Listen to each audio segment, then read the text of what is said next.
Good evening everyone. আজ আমার ডোডো বাবার ইচ্ছে হয়েছে ডিনারে চাউমিন খাবে। ও একা না, বাড়ির সবাইকে চাউমিন খেতে হবে, তাই আমি দেখো সবার জন্য চাউমিন বানাচ্ছি।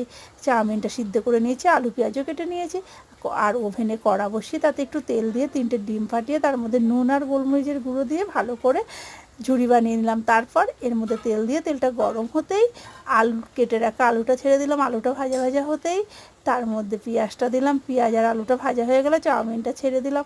চাউমিনটার রঙটা পরিবর্তন হয়ে গেলেই তার মধ্যে একটুখানি ডিমের ঝুড়িগুলো ছেড়ে দিলাম। আর ডিমের ঝুড়িটা দিয়ে ভালো করে মিশিয়ে নিয়ে তার মধ্যে ম্যাগি সস আর গোলমরিচের গুঁড়ো দিয়ে ভালো করে মিশিয়ে নিলাম। আর রেডি হয়ে গেছে আমার চাউমিন। এবার আমি প্লেটে প্লেটে বেড়ে দেবো, সবাই ডিনার করে নেবে। আর ডিনার করে সবাই মিলে একটা টানা ঘুম দেবো এই বৃষ্টিতে। আর বৃষ্টিতে তো ঘুমাতে আমাদের সবার ভালো লাগে, তোমরা জানোই। ভিডিওটা ভালো লাগলে লাইক শেয়ার কমেন্ট করতে একদম ভুলো না।